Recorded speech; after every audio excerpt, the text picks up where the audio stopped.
కడప జిల్లా మైదుకూరు నియోజకవర్గంలో యథేచ్ఛగా ఎన్నికల కోడ్ ఉల్లంఘిస్తున్నారు. రాజకీయ పార్టీల ర్యాలీలకు అనుమతులు తీసుకోవాల్సిన అధికార పార్టీ నాయకులు మాత్రం లెక్క చేయడం లేదు. ఒక పక్క ర్యాలీలకు అనుమతి లేదని ఇప్పటికే ఎన్నికల అధికారి చంద్రమోహన్ చెప్పినప్పటికీ అధికార పార్టీ నాయకులు మాత్రం ఎన్నికల కోడ్ ఉల్లంఘిస్తున్నారని టీడీపీ నాయకులు ఆరోపిస్తున్నారు. అధికార పార్టీ నాయకులపై జిల్లా కలెక్టర్కు ఫిర్యాదు చేస్తామని టీడీపీ నాయకులు తెలిపారు. ఇదే అంశానికి సంబంధించి మరిన్ని అప్డేట్స్ మా ప్రతినిధి కృష్ణ అందిస్తారు. కృష్ణ, భవానీ కడప జిల్లాలో టీడీపీ పార్టీకి సంబంధించి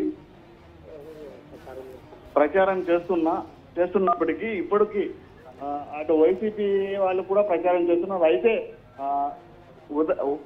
ఉదాహరణకి చూస్తే నిన్న జరిగిన పొద్దుటూరులో కావచ్చు, అదేవిధంగా మైదుకూరులో కావచ్చు, వారికి ఒక న్యాయము వీళ్ళకి ఒక న్యాయం అన్నట్టుగా ఇక టీడీపీ నాయకులు కూడా అంటున్నారు. అదే అంశం పైన మరిన్ని అప్డేట్స్ కూడా మనము విజువల్స్ కూడా పంపించడం జరిగింది.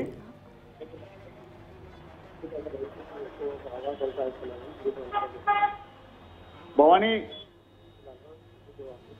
కడప